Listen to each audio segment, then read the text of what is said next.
찬송가 425장입니다. 찬송가 425장.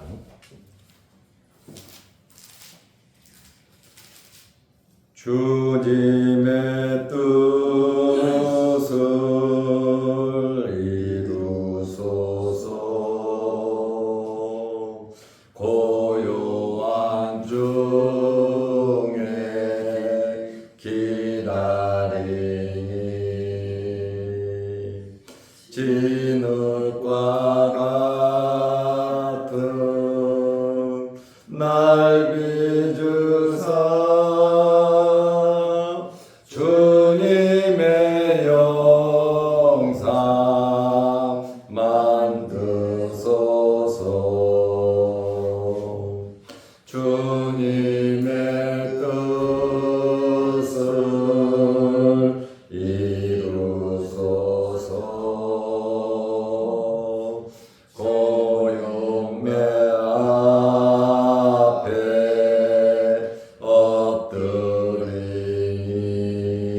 엎드리니 나의 맘속을 살피시사 눈보다 희게 하옵소서. 주님의 뜻을 이루소서. 병들어 몸이 피곤할 때 권능의 손을 내게 펴사 강건케 하여 주옵소서. 주님의 뜻을 이루소서. 온전히 나를 주장하사 주님과 함께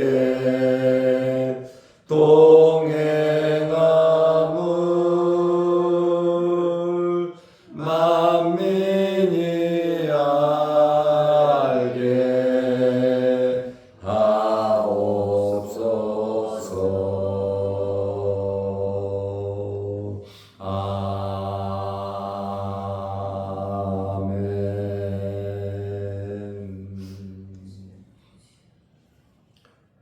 사도신경으로 우리의 신앙을 고백하겠습니다.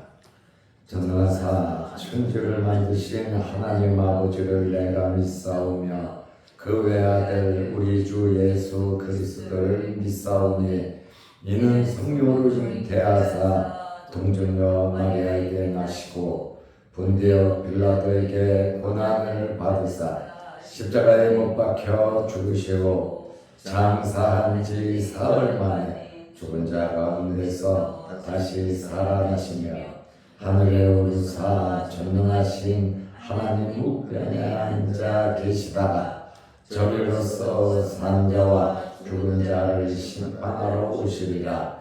성령을 믿사오며 거룩한 공예와 성도가 서로 교통하는 것과 죄를 사하여 주시는 것과 몸이 다시 사는 것과 영원히 사는 것을 믿사옵나이다. 아멘. 하나님의 말씀 사도행전 22장 17절에서 21절 말씀까지 보겠습니다. 후에 내가 예루살렘으로 돌아와서 성전에서 기도할 때에 황홀한 중에 봄에 주께서 내게 말씀하시되 속히 예루살렘에서 나가라. 그들은 내가 내게 대하여 증언하는 말을 듣지 아니하리라 하시거늘 내가 말하기를 주님, 내가 주를 믿는 사람들을 가두고 또 각 회당에서 때리고 또 주의 증인 스데반이 피를 흘릴 때에 내가 곁에 서서 찬송하고 그 죽이는 사람들의 옷을 지킨 줄 그들도 아나이다. 나더러 또 이르시되 떠나가라. 내가 너를 멀리 이방인에게로 보내리라 하셨느니라. 아멘. 21절 말씀까지 보았습니다. 지금 사도 바울이 안토니아 요새 그 층계에서 쇠사슬에 묶인 상태에서 자기를 죽이려는 유대인들을 향하여 자기 자신을 계속 변론하고 있는 내용입니다. 자기 출생에 대해서, 자기가 자라난 지역에 대해서, 그리고 자기가 가말리알 문화에서 율법에 대해서 정통으로 나는 배웠다라는 사실을 이야기하고, 또 다메섹에 가서 예수 믿는 사람들을 끌고 체포해 오기 위해서 다메섹에서 내가 예수를 만났다. 그리고 나는 소경이 되었었는데 아나니아라고 하는 사람이 와서 나에게 말씀을 주었고 나에게 안수를 해 주었고 내 눈은 떴고 그리고 세례를 받았다. 그 후에 내가 오늘 말씀해 보면 예루살렘에 왔다. 변화되고 예수님을 만나고 내가 처음 예루살렘에 왔을 때 무슨 일이 있었는 줄 아는가 하면서 오늘은 그 말씀을 바울이 하고 있습니다.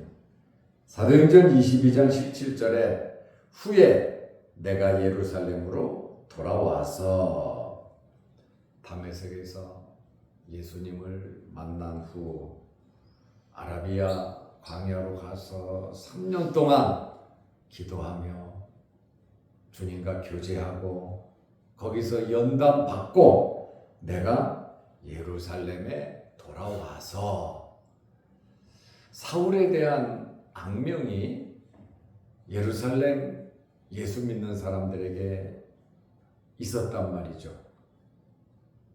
그렇다 보니까 바울이 회개하고 예수 만나고 복음 전도자가 돼서 예루살렘으로 돌아왔을 때 우리 기독교인들이 그를 거의 배척을 했습니다. 저 사람은 교회를 박해했던 사람이고 스데반 집사를 죽인 사람이고 교회를 없애기 위해서 정말 나쁜 짓 많이 했어. 저가 온 것은 위장이야. 우리가 저를 받아들였다가는 우리 내부의 모든 것이 공개되고 엄청난 피해가 있을 거야. 예루살렘 교회 공동체도 바울에 대해서 달갑게 여기지 않았습니다. 그래도 예루살렘에는 와야 되지 않겠습니까? 3년 만에 돌아왔어요. 이제 돌아와서 이 성전에서 기도할 때에 황홀한 중에 18절에 봄에 지금 성전 이야기를 하고 있습니다. 내가 성전에서 기도를 했는데 엄청난 환상이 나에게 보였다는 이야기예요. 유대인들은 성전에 대해서 굉장히 신성히 여기잖아요. 자기들이 신성히 여기는 그 성전에서 바울이 기도해서 환상을 봤다. 하나님의 역사니까요. 이러한 계시를 받은 것에 대해서는 유대인들이 함부로 시비를 걸 수가 없어요. 왜냐하면 성전에서 하나님께 예배드리고 제사드리는 그곳에서 이 엄청난 일이 벌어졌기 때문에 자칫 잘못하면 성전을 못 오가기 때문에 바울이 환상을 보고 한 그것에 대해서는 비판하기가 쉽지는 않았죠. 그런데 주께서 내게 말씀하시되 내가 왜 전도자가 됐는지 이제 그것에 대해서 바울이 설명을 하는 거예요. 주께서 내게 말씀하시되 속히 예루살렘에서 나가라. 그곳에 변화되고 3년 만에 주님을 만난 기쁨도 있고 행복도 있고 다메섹에서도 잡으러 갔다가 변화돼가고 전도를 했잖아요. 그러니까 유대인들이 죽이려고 그래서 광주리 타고 몰래 밤중에 도망쳤잖아요. 그러니까 바울은 전도자로 완전히 변화됐거든요. 그런데 주께서 예루살렘에서 기도하는데 속히 빨리 예루살렘에서 나가라. 그들은 내가 내게 대하여 증언하는 말을 듣지 아니하리라. 바울이 무엇을 증언했습니까? 내게 대하여 증언한다. 예수님에 대하여 증언한다. 바울은 평생 딴 얘기 안 했습니다. 예수 그리스도만 전했습니다. 이것이 바로 복음입니다. 목사가 하나님의 말씀을 전할 때 예수 그리스도를 전해야 되고 그 다음에 하나님의 말씀만 전해야지 다른 재미난 이야기를 해서는 안 되고 윤리 도덕적으로 교인들을 지도하는 얘기를 해서도 안 되고 오직 주님에 대한 말씀, 성경 말씀만 이야기해야 된다 그 말입니다. 그런데 사람들은 듣기 좋은 이야기, 편안한 이야기, 축복된 이야기 물론 다 해야죠. 그러나 교회에서는 하나님의 말씀만 전파되어야 하고 성도들도 하나님의 말씀만을 사모해야 하는 것입니다. 이것이 가장 기본적인 자세란 말이죠. 하나님의 말씀이 아니고서는 우리의 영적인 성장을 이룰 수가 없는 겁니다. 정신적으로 마음적으로 재밌고 즐거운 그 세상 강연에 웃기면서 이야기하는 사람들 굉장히 많습니다. 유튜브를 보면 중독 굉장히 말 잘하시는 분이 있더라고요. 한참 들어보면 재밌기도 하고 그래요. 그러나 여러분 생명은 어디에 있냐면 바로 하나님의 말씀에 있는 겁니다. 하나님의 말씀을 들어야 내가 이 말씀의 은혜를 받든 못 받든 알아듣든 못 알아듣든 우리는 어렵든 쉽든 하나님의 말씀을 들어야 합니다. 이 말씀만이 우리의 영적인 성장을 해 주는 겁니다. 결심과 각오는 이렇게 해야 되겠다. 앞으로 이렇게 살아야겠다. 그거는 정말 많은 말들이 있어요. 들으면 그렇게 마음에 들어요. 감정을. 그러나 이 말씀은 어디에 하는 겁니까? 우리의 심령이 하는 겁니다. 그래서 영혼이 자라는 거예요. 우리 각오하고 결심과는 다른 겁니다. 영적인 그러한 성장, 성숙은 오로지 하나님의 말씀이 아니면 안 된다라는 그러한 말씀입니다. 그래서 그들은 내가 내게 대하여 증언하는 말을 듣지 아니하리라. 예수님께서도 인정하시는 거예요. 사도 바울은 예수님에 대해서 증언했다.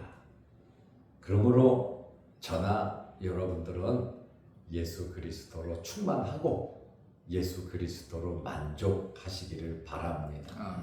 주님과 함께하는 그러한 삶을 살아야 하고 물론 어렵고 힘든 일도 있겠죠. 고민되는 일도 있겠죠. 주님께 기도하면서 말씀 안에서 해결하시기를 바랍니다.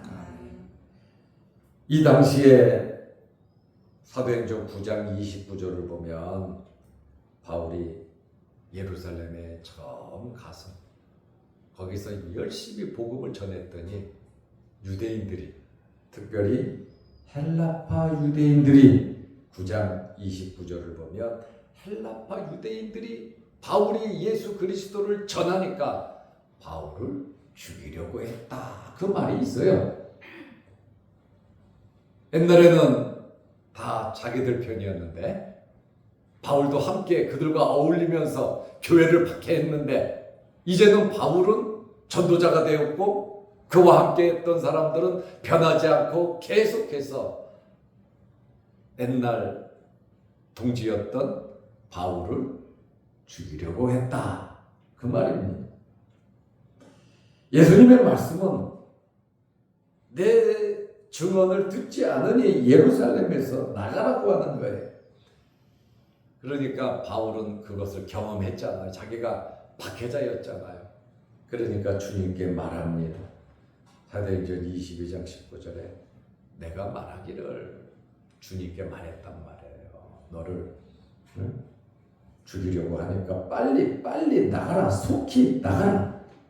그러니까 바울이 주님, 내가 주를 믿는 사람들을 가두고 감옥에 가뒀다는 이야기죠. 또 각 회당에서 때리고 가두고 때리고 22장 20절에 또 주의 증인 스데반이 피를 흘릴 때에 내가 곁에 서서 찬성하고 그 죽이는 사람들의 옷을 지킨 줄 그들도 아나이다.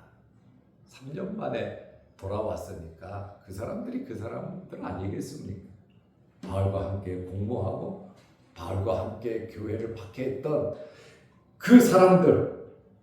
바울이 지금 주님이 떠나라고 하니까 나는 주님, 내가 이렇게 못된 짓을 했던 사람이기 때문에 주님은 떠나라고 하지만 나는 여기서 맞아 죽어도 참 주님을 증언하고 싶은, 자기가 그 일을 했잖아요.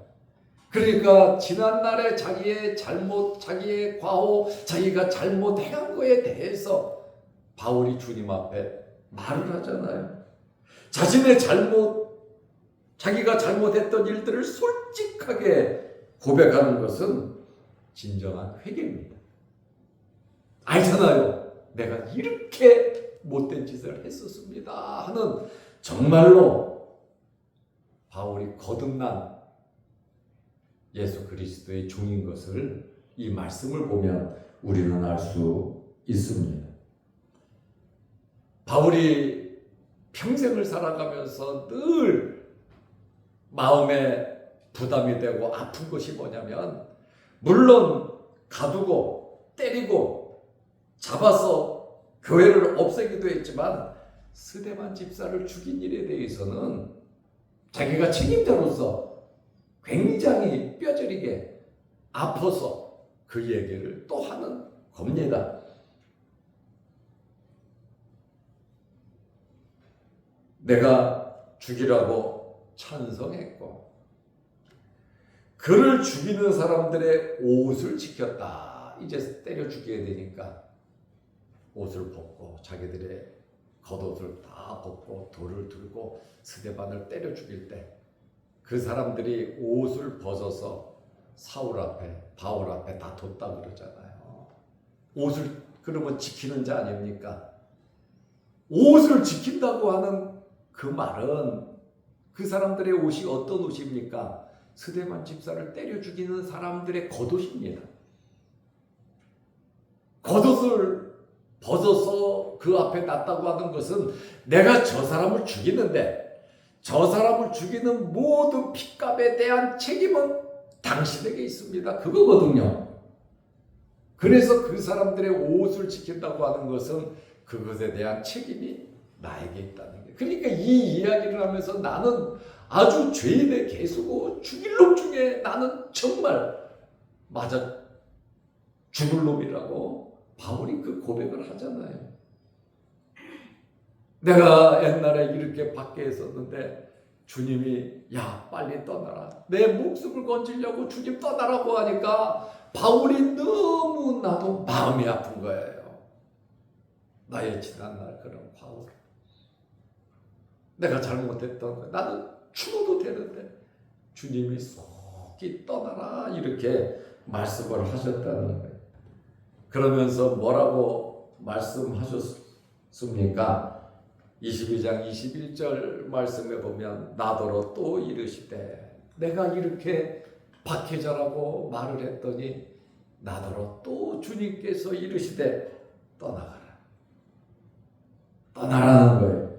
내가 너를 멀리 이방인에게로 보내리라 하셨느니라.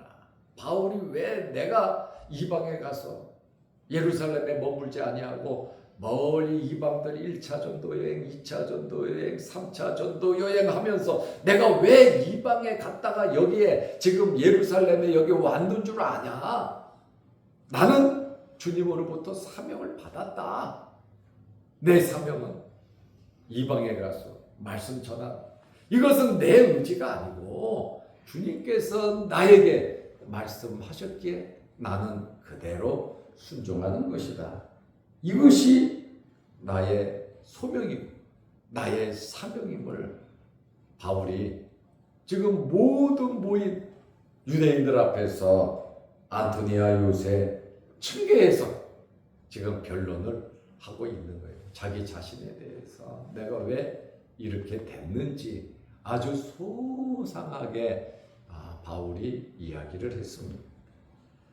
오늘 우리는 안토니아 요새 층계에서 바울이 자기 자신을 변론하는 계단을 올라갈 때는 유대인들이 잡아 죽이려고 하니까 군인들이 바울을 번쩍 들어가지고 계단 위로 올라가지 않았습니까? 그 정도로 험악한 환경 가운데서도 바울이 할 말을 다 하잖아요. 분명하게 이야기를 하잖아요. 우리의 삶 속에서 예기치 못한 일들, 크고 작은 일들이 많이 생기는데 여러분 담대하시기를 바랍니다. 주님께서 함께 하십니다. 어렵고 힘들 때 더욱더 주님과 가까이 하시고 바울을 쓰시기 위해서 이 모양 저 모양으로 맞아서 죽어 성 밖으로 던졌는데도 바울은 꼴떡 일어나서 또 선교사역 감당하잖아요. 하나님의 계획 속에서 모든 일들이 이루어지니까 여러분 맡기고 모든 것 맡기고 살아가시기를 바랍니다. 아멘. 기도하겠습니다. 하나님 아버지, 어제는 거룩한 주일을 잘 지내게 하시고 하나님께 영광스러운 예배를 드리고 말씀을 통하여 은혜 받게 하시고 또한 기도하게 하시고 또한 성도의 교제를 하며 주님 앞에 봉사와 섬김을 할 수 있는 크신 은혜 주셔서 감사합니다. 이제 추석 명절을 우리가 다 지내고 오늘부터 또 한 주간 세상에 나가서 살 텐데 바울이 가졌던 이러한 소명과 주님을 만난 그 열정이 우리에게도 있게 하여 주셔서 오직 예수 그리스도를 높이며 우리의 삶 속에서 하나님의 말씀을 이루어가는 저희들 되게 하옵소서. 어떤 환경에서든지 낙망하거나 실망하지 않게 하시고 하나님께서 바울과 함께 하셨던 것처럼 우리와 함께 하심을 믿고 믿음으로 살아가게 하여 주시옵소서. 오늘 제89회 경양노회가 개회됩니다. 시작부터 끝날 때까지 하나님께서 함께 하시고 성노회가 될 수 있도록 주님께서 지켜 주옵소서. 오늘도 이 새벽에 주의 전에 나와 머리 숙여 기도합니다. 우리 각자 마음속에 간절한 기도 제목들이 있사오니 하나님 들어주시고 응답하여 주옵소서. 영상을 보면서 말씀으로 은혜 받고 또 주님과 더 가까워지기 원하는 성도들에게도 크신 은혜와 복을 내려 주옵소서. 육신의 질병으로 어려움을 당하는 성도들이 있습니다. 아픈 상처 부위마다 어루만지시고 주의 흘리신 보혈로 깨끗게 하여 주시옵소서. 비가 오고 또 기온이 더위에서 이제 떨어지고 이제 가을 날씨가 됩니다. 이러한 환절기에 우리 연로한 우리 성도들 또한 유아들 육신의 질병으로 어려움 당하지 않도록 건강케 하옵소서. 우리 성도들의 각자 사업과 직장과 그 생업에 복을 내려 주셔서 어렵고 힘든 일 생기지 않게 하시고 하나님께서 복을 주셔서 번창케 하옵소서. 모든 성도들에게 건강의 복을 주셔서 활동하고 움직이는데 피곤치 않도록 독수리 날개치며 올라간 같은 강건함을 허락하여 주옵소서. 오늘 하루도 주 안에서 승리하는 복된 하루 되게 하옵소서. 예수님의 이름으로 기도하옵나이다. 아멘. 하늘에 계신 우리 아버지여, 이름이 거룩히 여김을 받으시오며 나라의 마옵시며 뜻이 하늘에서 이룬 것 같이 땅에서도 이루어지이다. 오늘날 우리에게 일용할 양식을 주옵시고 우리가 우리에게 죄 지은 자를 사하여 준 것 같이 우리 죄를 사하여 주옵시고 우리를 시험에 들게 하지 마옵시고 다만 악에서 구하옵소서. 대개 나라와 권세와 영광이 아버지께 영원히 있사옵나이다. 아멘. 자유롭게 기도하시기 바랍니다.